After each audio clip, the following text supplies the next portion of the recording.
Welcome to the second edition of the Competitive Strategy Interest Group interview series. Today, we'll be talking with Huiyan Zhang from Tsinghua University about a recent SMJ paper, Who Gains and Who Loses from More Information and Technology Markets, Evidence from the Sunshine Act.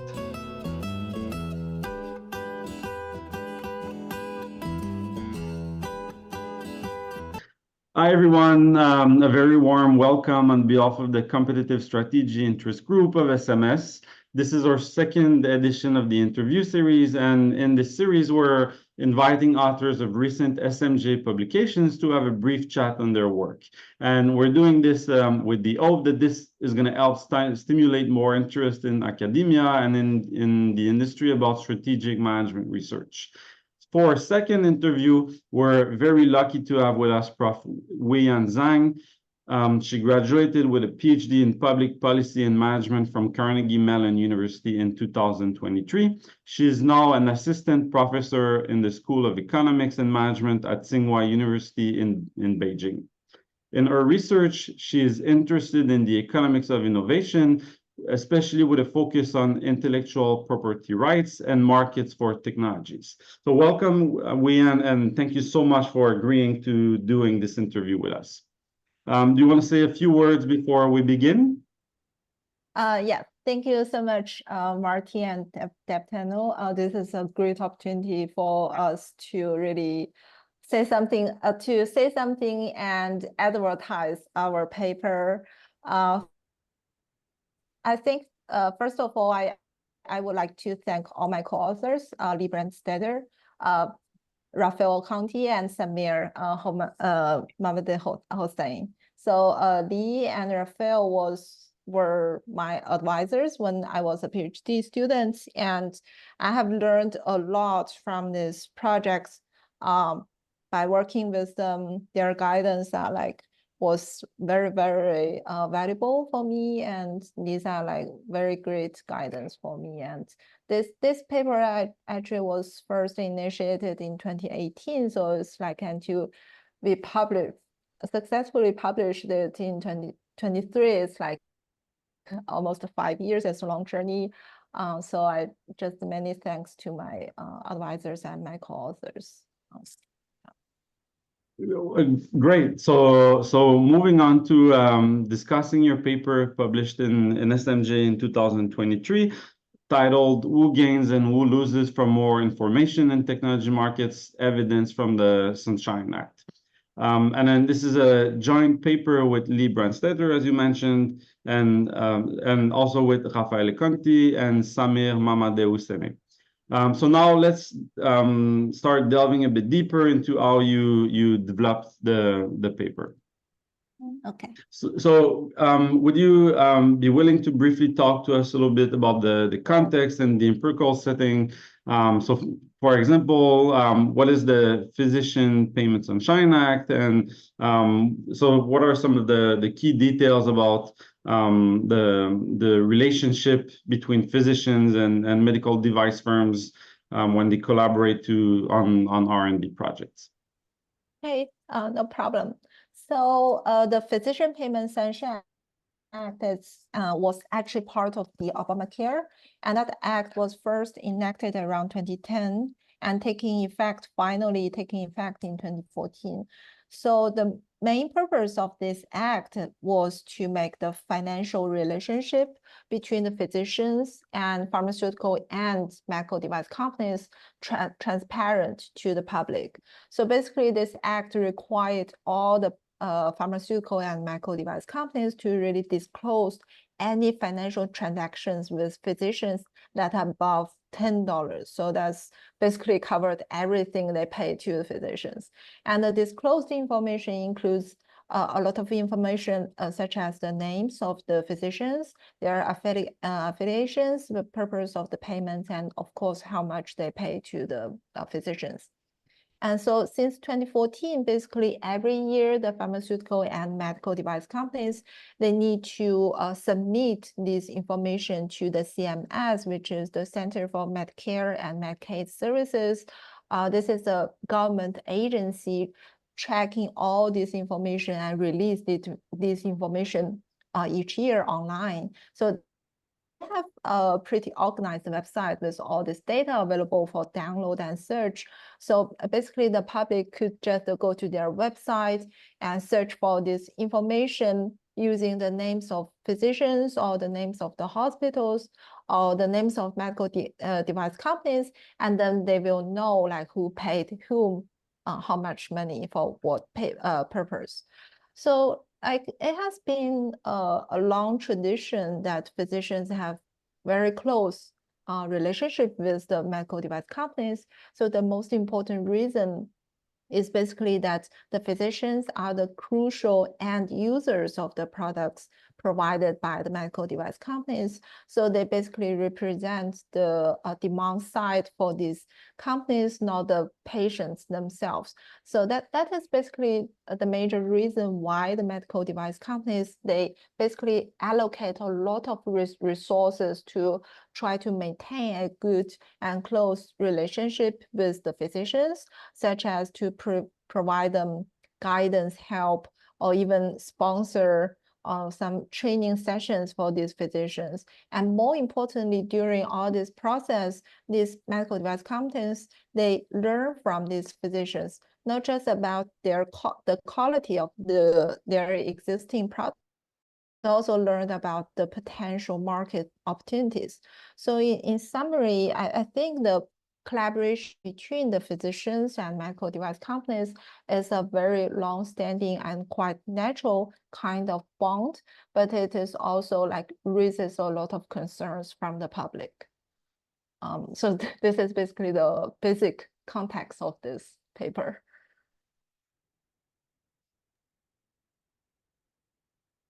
Nice. So that was a very detailed information on the Physician Payment Sunshine Act and the collaborations and the nitty-gritties of the collaborations between physicians and medical device firms. So now, moving ahead, let's if you don't if you feel comfortable, what exactly were your motivations for choosing this very interesting context for writing a paper? Right, and motivations can be non-academic. Maybe just talk us through your motivations, because the context is very interesting. Context, the way you described it is surely going to the next question that would arise in the audience is, what motivated you? What exactly got you interested in this particular context for your empirical research? Yes, thank you for the question. So I'm going to tell a little bit backstage story of this paper. So actually our starting point of this paper was not exactly what it looks like right now. So we basically started with the user innovation literature at first. And by that time, we wanted to explore how the institutional changes, such as the policy changes, will shift the incentives of the user innovation. And actually, by that time, we have two contexts considered. One is the current medical device industry, and the other one is the software business.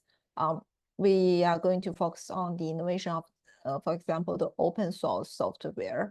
Although software basically changes almost every aspect of our daily lives, but personally, I prefer a context that is fundamentally important to our lives, like pharmaceutical and medical device industry. So by that time, I started to browse some like the previous literature and noticed Aaron Chasky and Kira Fabrizio, they already published a series of papers on the user innovation exactly in the medical device industry. And actually, two of these papers actually got published in SMJ already. So honestly, I was a little bit disappointed by this finding, because this is basically saying that we need to be very creative on this topic with all this like previous literature. But the phenomena itself is worth digging deeper and pretty much interesting.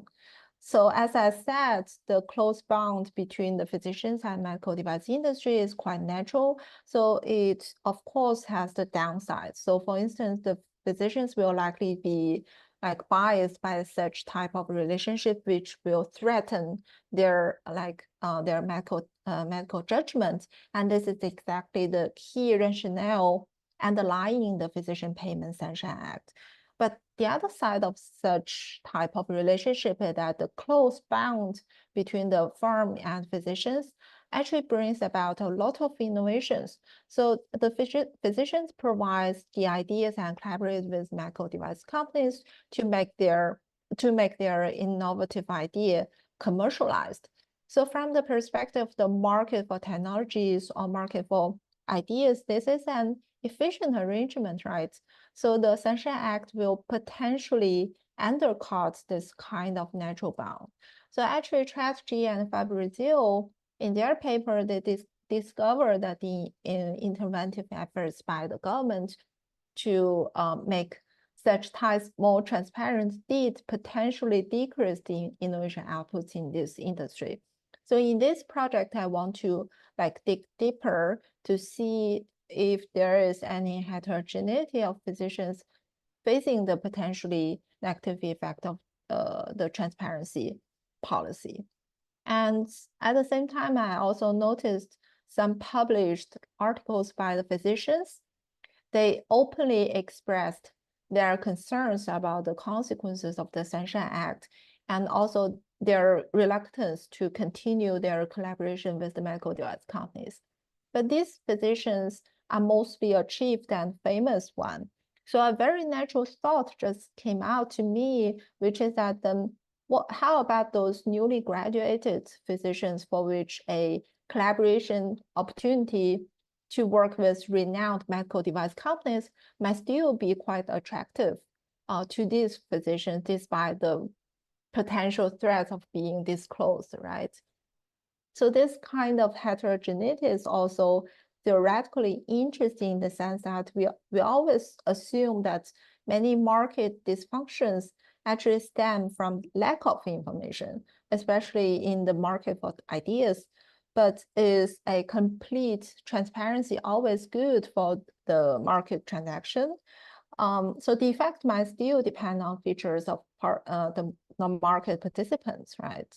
But studies in this aspect and how the Sunshine Act actually provides an ideal setting to examine all this presumption. So I think basically these were our initial motivations for this paper. So it's somehow a little bit long story. No, I mean, this was super interesting, right? To know how you came up to focus on a specific research question behind the paper, and it's also like a very good segue to the next question.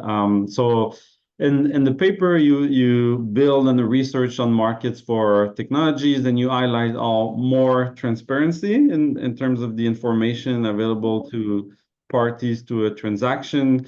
Can actually lead to adverse innovation outcomes for these firms, right?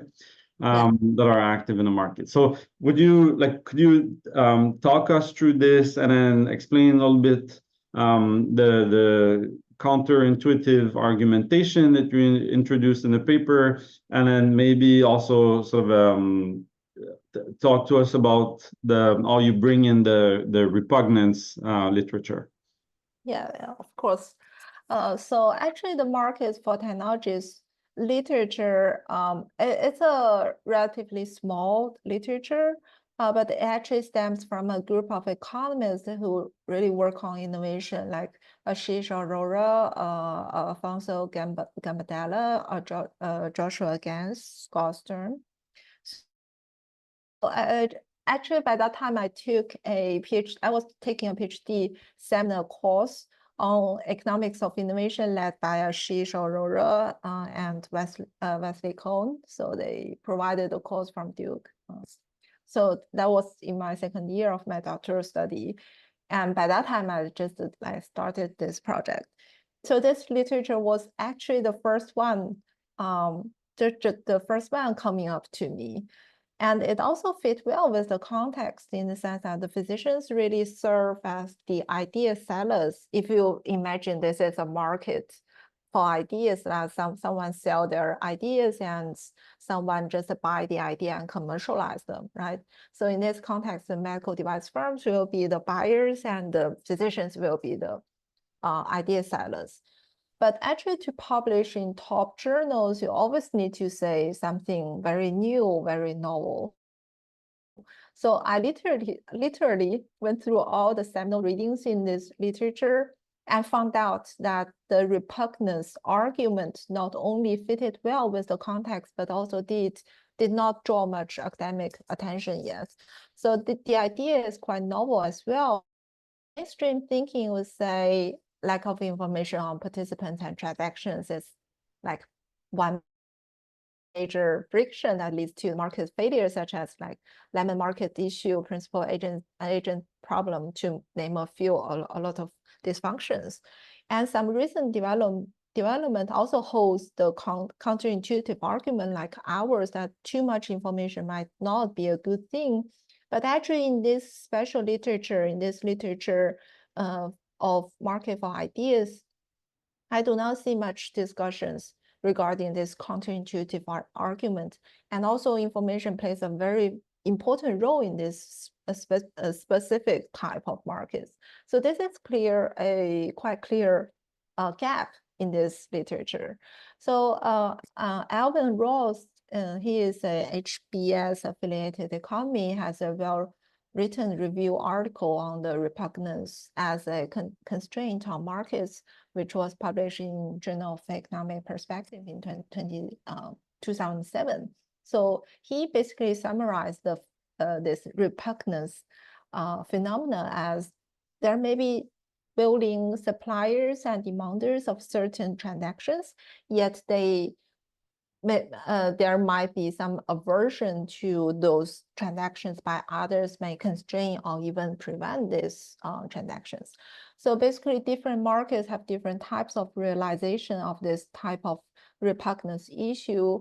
So in this particular market, the market for idea, the realization could be related to the reputation of market participants. So Joshua Gans and Scott Stern, they talked about the repugnance issue in the technology market in their 2010 paper published in Industry and Corporate Change. So in that paper, they mentioned the example in academia.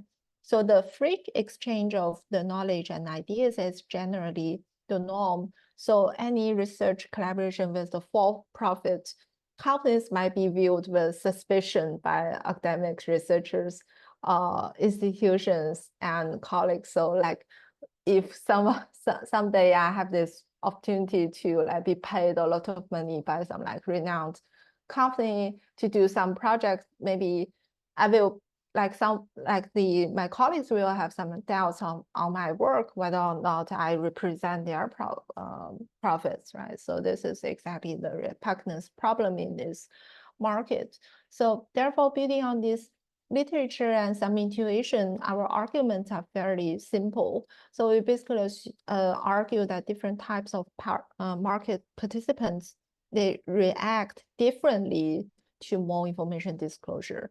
And this kind of heterogeneity depends on their reputation. So the moral argument would be then for the participants with relatively low reputation or no reputation at all, then more information about them actually could be a good thing because it actually reveals something that the other side of the market does not know. So more information benefits them, but the effect could be reversed for the participants who already have high reputation, well in their circle. So for these participants, more information, especially information that might lead to repugnance issue, information related to like financial payments, might likely discourage them from entering into the market in the future.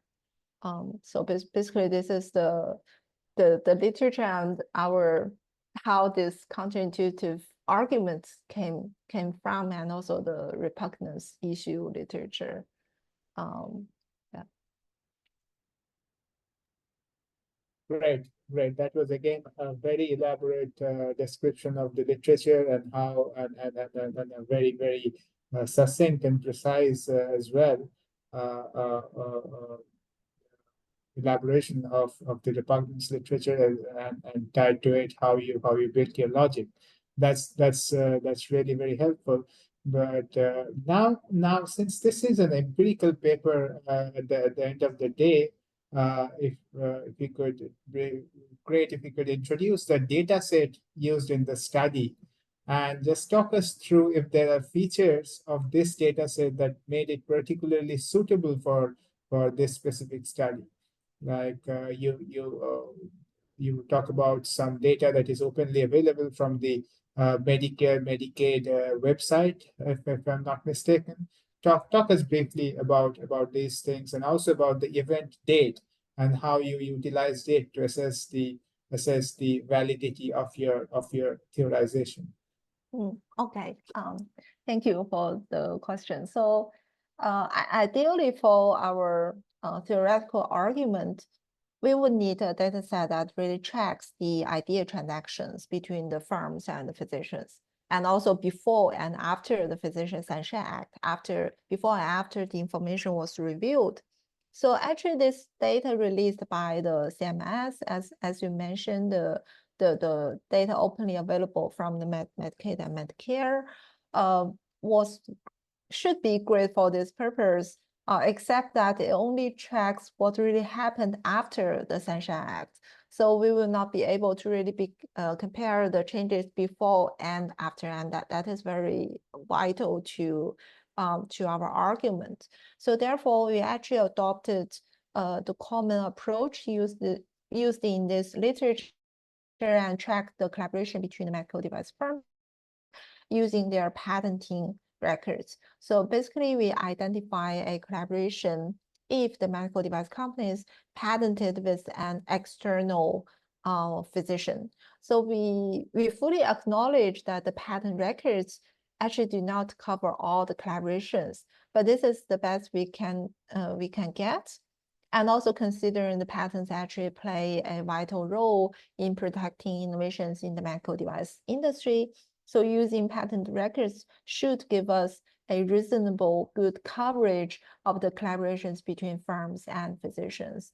So, and also instead of using all the medical device companies appearing in the patent records, we focus on the publicly listed firms sourcing from the CompuStat data set, because these big incumbents have basically the companies that need innovative ideas from physicians, and they have the capacities to really commercialize or manufacture these products. So in this sense, if we include all medical device companies, it would be probable that we probably include some small startups, like small biotech startups, or like small medical device startups whose major role in this industry is quite similar to those physicians. They sell their ideas, but they do not have like capacities to really manufacture these ideas. So after finalizing our sample firms, we merge several data sets to get our final data set. So first we use, this is called the National Plan Provider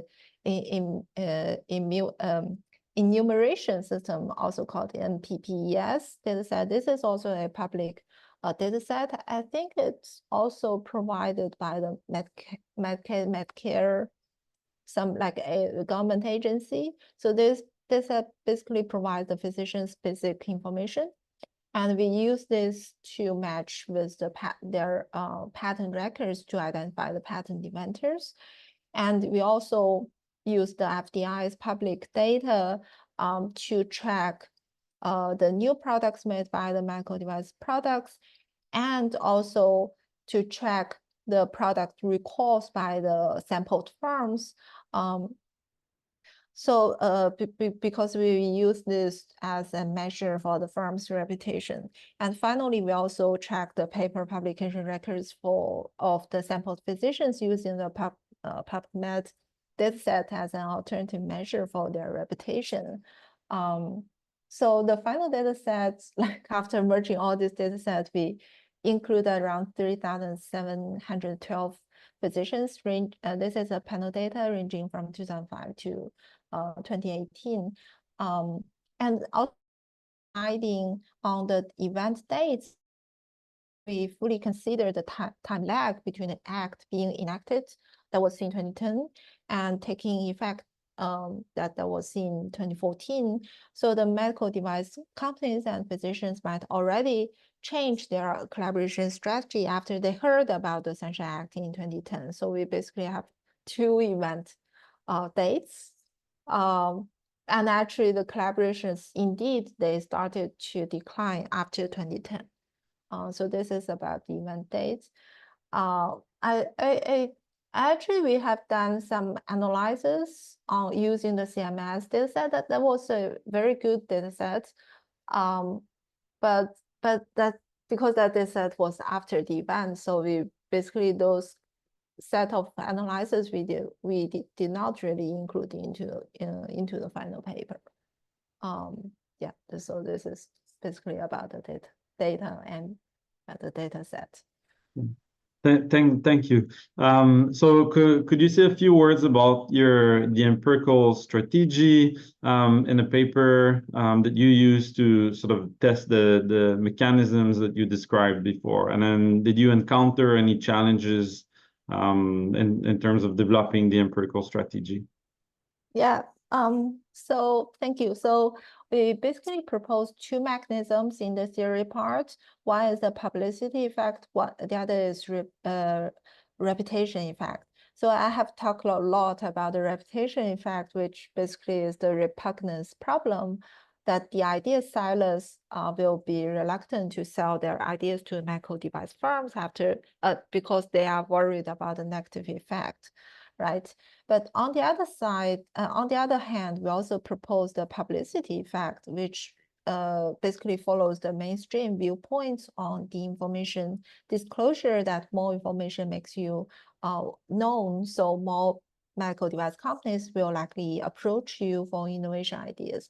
So we basically assume these two effects coexist, but only that the publicity effects will be stronger among the market's new entrants, those, for example, those medical school newly graduates, and also the reputation effect will be stronger among the well-known physicians. So basically our prediction is that after the information disclosure, the well-known type, we call type R, the well-known physicians reduce their collaborations, while the new entrants tend to increase their collaboration with the firms. So therefore, the empirical strategy is to really distinguish these two types of physicians. The new entrants we call type N, and the well-known physicians we call them type R physicians, and compare their collaboration with companies and also their innovation output before and after the information being disclosed. So one of the challenges here, as I mentioned, is it might be hard to really pinpoint the exact timing for the effect of the Sunshine Act to take. So one of our earlier versions actually only used 2014 as the shock year, because that's the first year these firms were required that they need to submit all this information to the government. But when we draw the dynamic BID graph, we actually find a clear downward pre-trend of collaborations from type R physicians compared to type N physicians, even before 2014. So I was a little bit, I don't know, worried or concerned, because it's like whenever you draw such type of graph, if you identify a pre-trend, that would not be a good thing, right? And then after a while, we realized that actually the effect was already there when the Sunshine Act was first announced. And that is why in the final version, we have two event dates as I have mentioned. One is 2010 and the other is 2014. And the other challenge is how to test the underlying mechanism. So the publicity mechanism, I think, is fairly straightforward. So we basically wanted to really focus on the reputation mechanism and try to test it. And this indeed took a while until one day I read once again ChatG and Fabrizio's their SMJ papers on the same topic. And then I suddenly realized that the reputation mechanism not only works for physicians only, they probably will also works for the medical device companies. So if the firm's reputation already got tarnished, then the reputation mechanism should be more pronounced for these tarnished firms, which could be the testing mechanism. So we basically, by that time, we collected the product recall data for all the sampled firms, and we defined firms with small product recalls will potentially have their reputations tarnished. And this analysis finally got into table 5 and table 9, I think, in which we basically show that the reputation mechanism is more pronounced there. Yeah, so these are the two major challenges, and also a brief summary of the empirical strategy of our paper. Great, great. Again, that was very, very elaborate. And now, just before moving ahead, just summarize, if you please, the main findings of the study, the qualitative nature of the. So if you could just throw some light on some of the effect sizes or economic impact very briefly, that would be great. Yes, so I will try to be brief.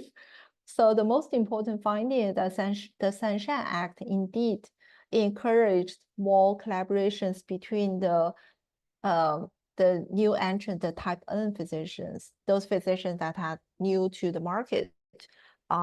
But this discouraged the collaborations between the type R physicians, those physicians who already well known, established their names in the field, and the medical device companies. So the decrease is significant in magnitude. So our sample actually estimate that after 2010, the collaborations by the type R, the renowned physicians, dropped by around 79% compared to the type N physicians.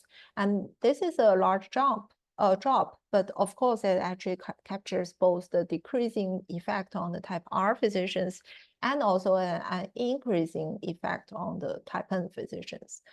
And the underlying mechanism is, as I mentioned, is the reviewed information by the Sunshine Act. And this is actually confirmed by the analysis we categorize the medical device firms as reputable and disreputable firm. And we also find the main effects are more pronounced among the disreputable medical device company. And also, finally, we try to explore the implications on the innovation outputs, on the innovation collaborations between firms and companies. And we find that after the Sunshine Act, the medical device companies actually made more information with the physicians compared with this company. They have some like in-house inventors with those kind of innovation outputs. And this suggests that at least in the short run, the increase in collaborative innovations with the type N physicians, the new entrants, overpassed the decrease by the renowned physicians. But the quality of these newcomers might not be quite high, which is probably the reason why we do not capture any significant results in terms of the quality of the collaboration innovations. Yeah, this is a brief summary of the major finding of this paper. And do you have sort of ideas of follow-on research questions that would be interesting to look at in order to build on these findings that you discovered in your paper? Okay. Yeah. So, well, I guess a natural next step question to explore would be the long-term effect or implication of the Sunshine Act, or more generally of the complete information disclosure. So our paper is about the effect So the end year, if I remember correctly, is 2018, and the shock happened in 2014. It's only 4 years. Which is that basically the medical device companies will collaborate more with the new entrants, right? Who are not that famous yet. And these companies basically cut the ties with the renowned physicians. But in the long run, this potentially will result into a pattern in which the innovation collaborations in this industry will be between the green hands and the medical device firm, because right now the renowned physicians, they just leave this market. So will that improve or worsen the quality and the value of the medical device innovations in the long run? And also intuitively, that could be a yes and no question, right? So with all the experience and well-known physicians retreat from the market, innovation quality might decrease due to the lack of expert opinions. But on the other hand, the innovation is always about something new, something novel, something unseen before. So maybe this fresh inputs by the green hands, by the new entrants in this industry, will bring about fresh viewpoints or even bold ideas that eventually boost radical innovation, right? And this indeed could be further fueled by, say, the current AI waves, because these new physicians might be the least reluctant ones to adopt these new technologies, and that could potentially bring about more breakthrough ideas. So the feasible next step could be to explore the quality of the medical innovations in the long run. And I guess the CMS data on physician payments could be very helpful here as well. Yeah, so that would be super interesting to look into, right, as well. Yeah. So that was our last question. So we wanted to thank you again so much to agree to participate in this interview series.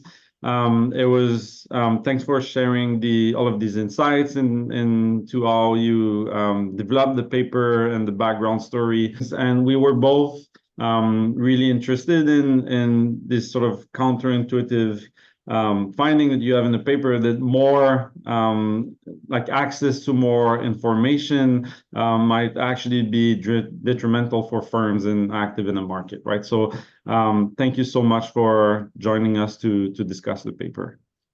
Thank you so much. I think the thanks should be mine. This is a very great opportunity to advertise. Thank you so much. Thanks, Huiyan. Thanks again so much for doing this interview with us, and all the best with this paper. It's already published, we know, and all the best with your future projects, which you talked about briefly in response to Martin's last question. I hope this is a very interesting, not just this paper. This is a very interesting context, right? And Yeah. I'm sure you will churn out many such papers in the mid to long term view, mid to long term future. And all the best. Have a very pleasant summer.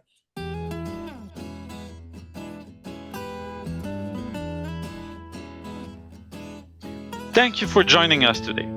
In the next episode, we will be talking with Dmitry Sharapov and Jan Michael Ross from Imperial about the recently published SMJ paper.